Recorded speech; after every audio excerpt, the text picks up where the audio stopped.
You sure you're feeling okay? 2 media availabilities in a weekend? Well, normally I'd say I wasn't happy about that, but I think I am this time. Well, we're glad you joined us. All right, we're going to kick off our post-race media availability here for the AAA Texas 500 here at Texas Motor Speedway. We are joined by our race-winning team owner, Tony Stewart, and our race-winning crew chief, Rodney Childers. And first of all, congratulations, gentlemen, on the win today and making it officially into the Final Four for Homestead in 2 weeks. So we will take questions for Tony or Rodney. If you have one, please raise your hand, state your name and affiliation, and we'll start with Jerry. Jerry Jordan, Kicking Tire Sign. Tony, I was going to ask you the same as what she said. You've come in here twice now. But on a serious note, talk about what it means to have Kevin locked in at Homestead. We kind of brushed on that, but now it's a reality. Yeah, I mean, obviously that's a big deal to us. I mean, it's it's a scenario that it takes a lot of pressure off next week. I mean, there's a lot of guys that are all lumped together there that are going to be fighting for 2 spots. So, there's a ton of pressure for those guys, and the next 7 days is not going to be a fun 7 days, for those guys preparing for it. But, gives Rodney a little bit of a breather, gives Kevin a little bit of a breather to go out and doesn't mean next weekend you don't work hard. I mean, you stay the course. I mean, he'll tell you he's going to work just as hard next week as he is for Homestead. So you got to keep that momentum going. And but the nice thing is, it does take that edge off, I guess, of worry. It takes that out of the equation going into next weekend. So it's big for the organization. Obviously it's the goal of the company every year to be in that position where you're going to take at least one car to Homestead to race for a championship. So this is one of those tracks, and Phoenix next week is one that they're kind of Kevin and Rodney's playground, so to speak. So or have been historically. So that these are good opportunities. You hate to have to rely on Phoenix to get you in that position, but to be able to knock it out like they did today and do it in such a dominant fashion. I mean, that's the kind of day that sets a statement to the competition that we feel like our team's peaking at the right time and getting ready for the end of the year. And Rodney, for you, obviously y'all started off strong with a lot of laps, and then it dropped back. And I think Kevin was sounding kind of frustrated over the radio at some point. What wasn't like in the car, and whatever changes you made, obviously went back to the front, and some cautions fell, things like that. But talk about how you managed the race today to dominate like you did. Yeah, I mean, I think the biggest thing was we had a great car off the truck. We didn't have to chase anything during practice. We didn't have to change anything on our setup or anything like that, and we were able to just work on the little things during the weekend. And we talked about it a lot this morning that it was going to be a different race. We had a lot of messages last night about the way that it played out in the spring, and I watched the race from the spring for the 3rd time this morning, and there's just so many circumstances that can change with putting 2 tires on, with gas only, with 4 tires, and we're normally the ones that I can't stand a points race. I'll be honest. I don't want to stay out there and get stage points. I want to put ourselves in the best position to try to win the race, and so doing that, you end up putting yourself in a bad spot on those restarts after the stage breaks, and he was able to do a really good job of driving back up through there and getting 6th in the second stage, and then we stayed out at the end of the second stage to get those points and put us in a pretty bad hole. Didn't have a great pit stop, and then got a penalty the next caution, and just a lot of things didn't go right. But like you said, we made some adjustments. And honestly, I think just being able to put tires on that one time when those other guys had 2 or 3 cycles on their tires ended up being a bigger deal than what we ever thought. You would have thought just, you could go all night with not putting any tires on. It's not that big a deal. But once we got rolling there and having a little bit better tires, it made a big difference for us. And just kept it turning. That's really what it was all about, is keeping it turning off of turn 2 and keeping that momentum going. All right, I believe we have a question in the press box. Actually, two questions. Wolfgang Wachter from Germany, Rennsport Press Agency. Wolfgang, you never have one question. You always got two questions. Yeah, which it's all about consistency, so I appreciate that. Thank you very much. Yeah. Okay. First of all, congratulations to both of you. I mean, great results. 3 cars among the first 3. I have two questions for Rodney. You just said the car was very good out of the truck or box or trailer, whatever you name engine, and you just changed little things. Can you go more into details? What are the little things? I mean, we didn't change a single shock or a single spring, sway bar, none of that. We never changed heights. We never did any of that all weekend. So it just enabled us to really focus on some of the small things. Obviously going through the OSS multiple times and making sure that all that looked good, and making sure our splitter will look good in all of our pictures and videos, and just those types of things is really what I was talking about. But it also just keeps the atmosphere in the right spot, I guess you could say. After going through the week that we had at Martinsville, that was a stressful weekend. We didn't seem to do a whole lot right the whole weekend, and to be able to work hard all week and to come here and have things flow the way that they're supposed to flow, that's really what it was all about. Okay, question number 2. I mean, just looking at here from the press box, all cars looked very, very fast. How identical is the setup between Kevin's car and his teammates? I don't think that's anybody's business, but the cars weren't built the same and the setups weren't the same, so they still ran 1, 2, 3. We've got one more up here. Go ahead. Jim Utter, motorsport.com for Rodney. Could you just talk a little bit about how far your team has come from the start of this season in terms of getting a handle of the package and getting in a position to go from where you were running at the beginning of the year to now competing for a championship? Yeah, I think I'll take as much responsibility for that at the beginning of the year than anything. We looked at a lot of different things going into the year. We went to the Vegas tests, and we decided to go different ways on different things. And obviously you have to pick a direction, right? And we picked a direction, and it wasn't the right direction. But you've got cars built that are 6 weeks out, and then you've already went through 6, 7 races before you can even react to anything. And then once you react to that, you've got to figure it out. You got to figure out how to drive it. You got to figure out how to set it up. And so at that point, then you're 10 weeks out. And so a lot of that was just part of the sport and part of the way that we operate. And you can't just change things on the fly. You can't rebuild cars. And as we learned, obviously all of our drivers got better. Our teams, the setups, all that stuff. And you wanna win as many races as you can, just like last year. But on the other hand, you need to be right in the second half of the year and be able to start focusing on those details of what you need and how to make the cars fast, but also drive them in traffic. And I think that was just part of it. It was a big learning curve for all of us, and something that we just had to work through. All right, we'll come up front. Scott Sully with Flash List. When you guys knew that you made the playoffs, did you set aside a Homestead car, or have you been driving the Homestead car in any one of the races so far?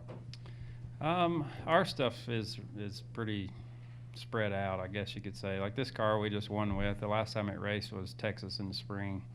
We just try to keep it to where we can focus on that weekend. And everything that you're going to do at Homestead is nothing like what you're going to do here at Texas. So you just kind of got to focus on those particular races. And some of that stuff we've done a good job at, obviously, and some of it we haven't done a good job at. And I think you've got to look at Darlington as a key race when you think about Homestead. And obviously the Gibbs cars brought the right stuff to Darlington. They had the best cars all weekend. They had good speed and they had good fall off. And we didn't take the right cars. We fought hard all weekend and was able to get a top 5 out of it. But I think Homestead is going to be the craziest thing you've seen. With this package, you've got major restarts and 3 and 4 or 5 wide. You've got every lane that you can choose from. And then obviously you're going to have cars that are fast on the short run. You're going to have cars fast on the long run. And if Larson can ever make it, he's going to be up against the fence a half second faster than everybody in the long run. So, we just got to see how it plays out and be prepared when we get there. I think with this package, that's the key, is you got to have a notebook and you got to be ready to change things when you get there. If you're too slow, if you're too fast, and figure that out as you go. All right, I believe Bob, you had a question?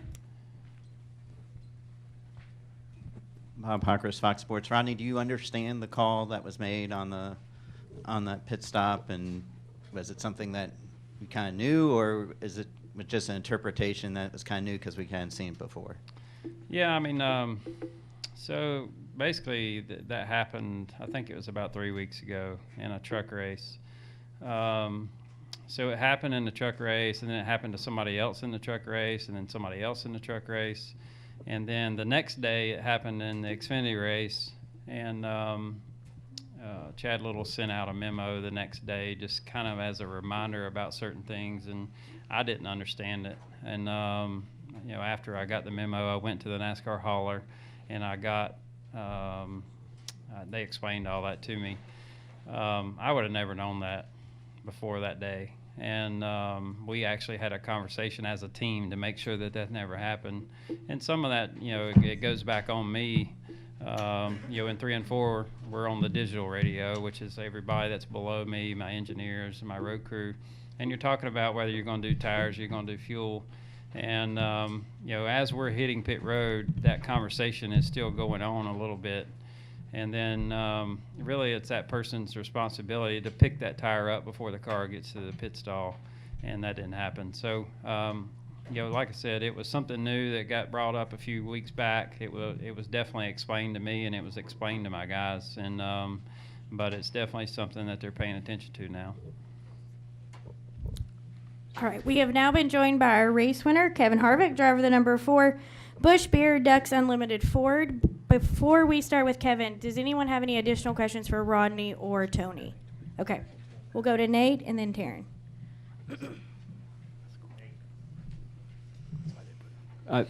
Nate Ryan, NBC Sports. Rodney, first for you, just real quick. Did you say you watched the race 3 times? So I always start on Monday morning, and I watch it Monday, and then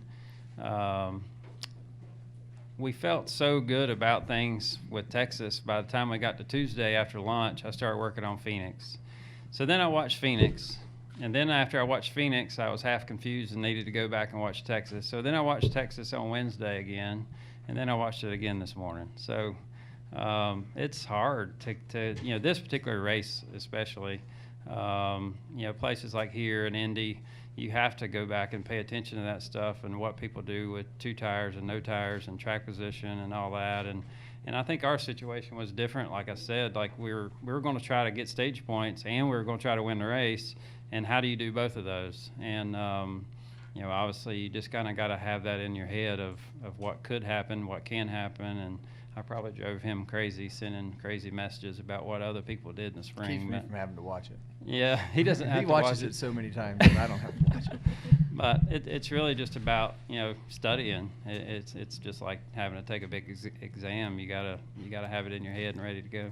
And Kevin said you felt like this was your best chance. You guys put your eggs in this basket, knowing that the Gibbs cars would probably be better at Phoenix. This was your shot, kind of at making. I think the 18 was a little bit better than us at Phoenix in the spring, but my honest opinion is we took a piece of crap car to Phoenix, and we had probably a 3rd place car. So I would be surprised if we're not really good next weekend, and we just got to get there and see how we do. Everybody gains on certain things throughout the year, and it's a different race, it's a different temperature, and you just kind of gotta fight through it and figure out what you got when you get there. And Tony, a question for you. your experience as a driver, Kyle Larson felt that NASCAR should have penalized Bubba Wallace for causing an intentional caution, and there's been a couple of instances in recent weeks where intentional yellows have potentially not been called. Do you have any thoughts on that? As a driver, should NASCAR step in more in those situations? Or?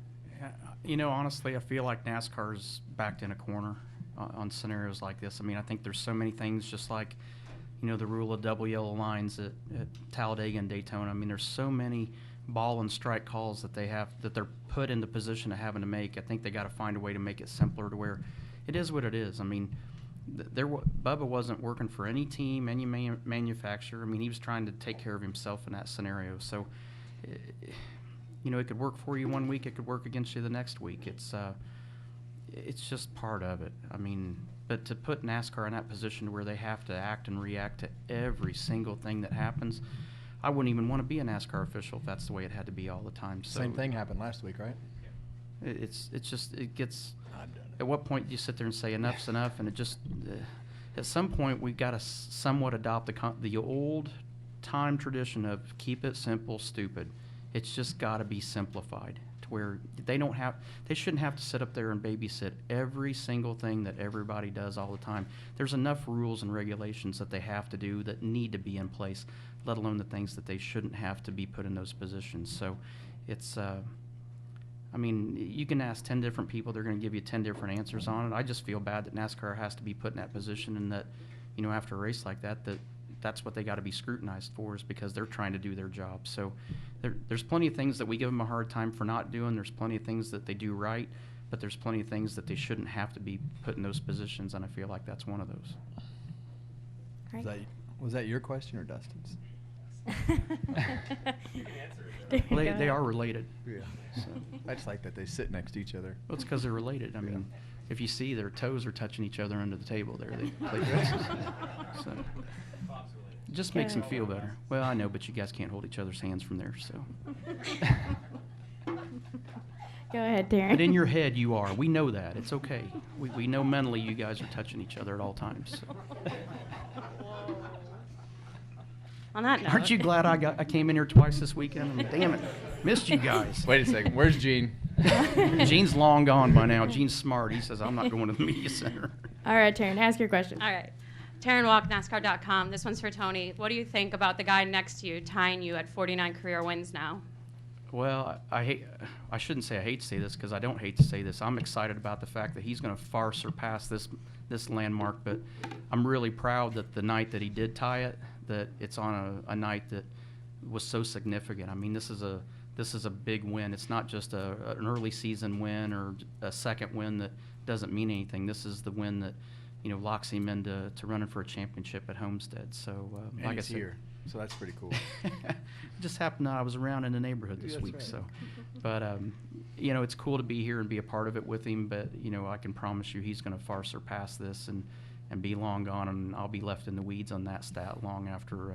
I would say there's a really good shot in 7 days that stat will be non-existent again. What does that mean to you, Harvick, hearing him say all that? Well, you know, we did all this, you know, in the only conversations that we talked about were we want to win races and have a chance to win championships, and you know, I think that the faith that he and his group put in, letting us, you know, talk them into going out and hiring him and putting the faith in him and going out and hiring the guys that he wanted to hire when we bought the team. I mean, or when we built the team.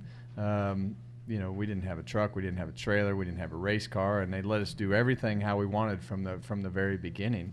And you know, I mean, it's kind of reshaped and molded and changed the, you know, things at SHR, and it's, you know, last year, I mean, gosh, I don't even know how many races we won as a team last year, but we won a bunch of races, you know, as 4 drivers, and really, to me, that's the most rewarding thing is seeing the company continue to thrive and win races in different rules packages, big motors, tapered spacers, big spoilers, little spoilers, Fords, Chevrolets. Stewart Haas Racing has been in victory lane, and we've been fortunate to win races with all those different scenarios. And in the end, that comes down to people. You're only as good as the people that you have around you. And so, them letting us go out and build a team with people that came to Stewart Haas Racing to be on that number 4 car is really what started this whole thing. And now we're, I don't know, what are we, 26, 7 wins later, 6 years in. So it's been a lot of fun. And you know, he's so laid back and you know, understands how the peaks and valleys go of this particular sport. So I'm glad he's here on the night that we were able to both be 49s. I guess that's pretty cool. Bringing a It's tear to wins, my eye. yeah. So that was pretty cool. And I knew he was here because when I pulled in and I saw the car next to me had mud all over the hood of it. I'm like, oh, Tony's here. Thank you. All right, we believe that was it for Rodney and Tony. So you guys are dismissed. Congratulations. Thank you. Appreciate it. And we will continue with questions for Kevin. So if you have one, please raise your hand. Say your name and affiliation, and we'll start over here, right behind you.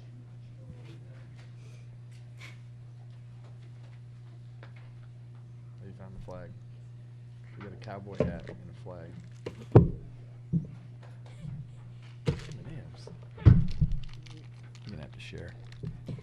Mark Arrow, PRN. Hi, Mark. let me just help this before we have like Get him in the right spot. So you got the hat, the checkered flag, some M&Ms, and a Busch beer. You guys are set, right? We'll move that. You gave him the candy and moved the beer. I took the candy. Kevin, how do you feel about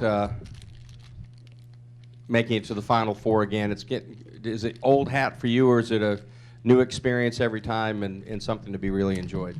You know, I think every year is different. You know, for me, I would tell you that I don't think we've run as well as we've probably wanted to run week in and week out compared to, you know, the things that we expect. But, you know, this particular year has been neat for me to sit back and watch the evolution of you know, how we progressed with the race cars, how the conversations have progressed, how my, you know, theories and things that I think are right and wrong have changed, and you know, it's such a process of going to all these different racetracks, and you know, there's just a lot of choices of what you can do to the car and the things that you do, and not being the dominant car on the racetrack has you know, made us work harder. So the thing that I can tell you is, you know, it's evolved into not making mistakes. And yes, Dustin, we made it through the whole night without having a speeding penalty, so I don't have to find you this next week to. We didn't have a speeding penalty, so you're off the hook. So it's, you know, but that's the type of scenario that you know, it's like tonight where you have the, you know, the pit road penalty, you put it behind you and you're like, okay, well, now what do we do? And, you know, we went right out and had a bad restart and went further backwards, and then you had the penalty, and then you go all the way to the back and then change the tires, and you're like, okay, well, that's over. And you have to start thinking about how you're going to get back to the front, and we stayed out longer, and the caution came out, and next thing you know, you're on the right side of the cycle, and so those are the types of things that we've been reminded of this year, that you have to think about things outside of the box, because the box changes a lot. Obviously, the rules changed a tremendous amount this year, and the thought processes and the things that you've done in the past are irrelevant. So, you know, anytime you hear about, you know, we did this last year, it's like I just stop them and say, you know, there's no reason to talk about last year, because it is absolutely irrelevant to the things that we've done. So the day that you stop thinking about how you're going to evolve and get stuck in today and what you did yesterday is the day that this sport will leave you behind. You have to be very open-minded, and you know, this is a progressive sport, and you have to keep up with that progression on a weekly basis, because it changes rapidly, and those are the types of things that I have really enjoyed this year. Even though we haven't been the dominant car, we've figured out how to win. We've figured out how to run fast, and you know, put ourselves in position to have chances to win races, and we've capitalized on the few chances that we've been in position to win, and that's really it's been a good character building year to have to battle in order to get yourself in position. So what's your overriding emotion now, Kevin? Is it relief that you've overcome all that this year to get to the Final Four? What are you feeling? I'm surprised, to be dead honest with you. I'm surprised, but I'm not. But I think the expectations are always there. I think for me, I still feel like this was our best chance to win. I know Rodney; he's always the positive one. And I tell you guys, I've told you guys that before. There's at some point he's going to talk me into thinking that we can win every single race. I can think about probably not. I don't know. We didn't run that well, and he'll have 10 reasons why the car is going to be better. And every week it's man, this is the best car we've ever had. We did this, and this wrong last time. This is what we've changed, and this is why it's going to be better. And he can present it. By the time we start practice, I'm like, man, we're gonna win this race. So I'm surprised, but I'm not, because of the character of the team, and I love the way that it's evolved and the battle that we've had to get there, and really try to achieve something that wasn't really achievable when we first started the season this year, and we've ground it out all year. My note from Mr. Gossage there that he wrote me this year that was sitting in my bus this year, it said, "You've had the strangest year that I've seen you have in a long time, but here you are still battling for a championship." And that was him writing that note, watching the races in the season, and that's really how it feels for me as well. It's been a strange year, and here you are lingering around and wound up in victory lane with 2 races to go, and now you get to go race for a championship. So I don't know if I answered anything that you asked me. All right, we'll continue with questions. Any questions in the press box?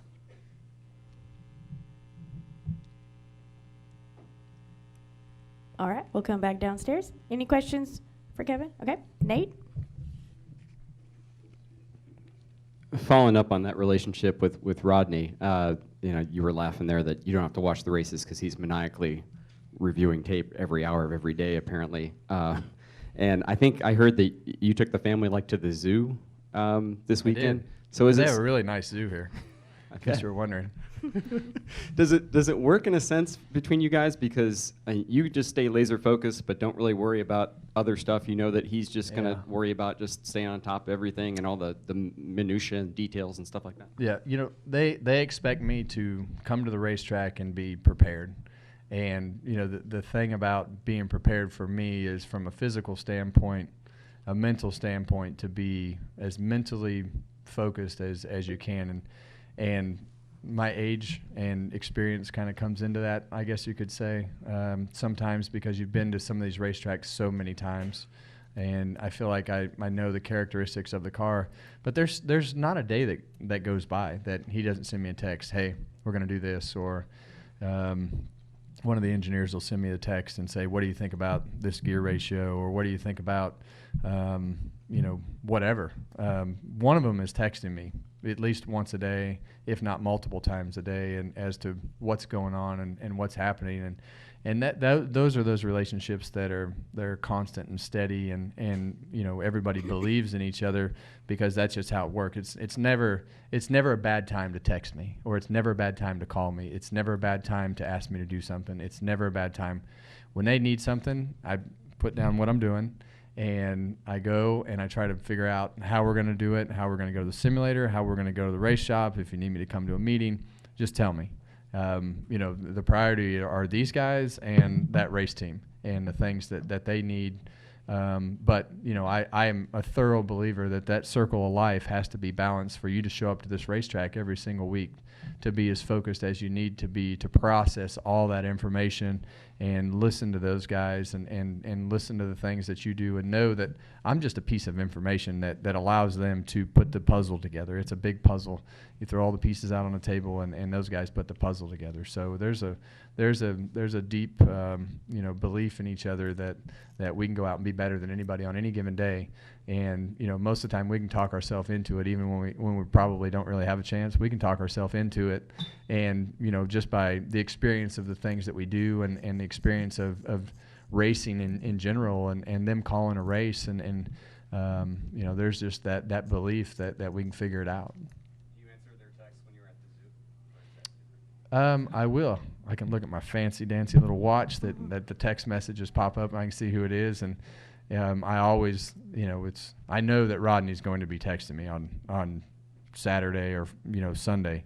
He's going to be feeding me something, and I need to make sure that when it's fed to me that I process it, and whether it's an email or text messages, and every week I get the most emails from Rodney as to anybody else that emails me during the week, and I get the most text messages from Rodney. Unless I'm on one of those stupid group texts of somebody that's got some funny something that they send to 47 people that everybody thinks they need to respond to. For the most part, it's going to be Rodney that sends me the most texts, and it's all information about the race. And if it's not, it's, hey, are you going to the go-kart track today? I'm going to stop by. Or you want to go, we're all going to go ride our bikes today. You have any interest in going? It's just communication. All right, I believe we'll go upstairs for a question. Y'all better hurry. We got a Slurpee we got to go get. Question upstairs. Have you ever had a Slurpee? Do you know what that is? All right, we'll come back downstairs. You're going to love it. Any additional questions? Okay, Bob. You're going to be so ready for school. Is my breath bad? Bob Hawkers, Fox Sports.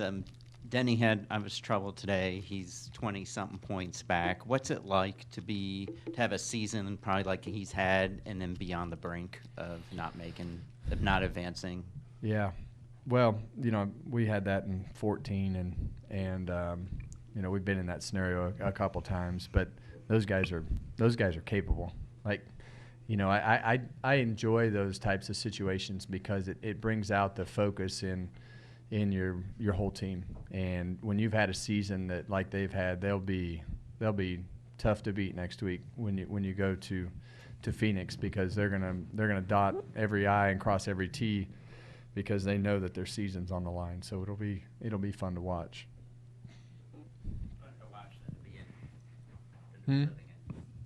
Yeah, well, yeah, I tell you, you guys think it's miserable to be in those situations.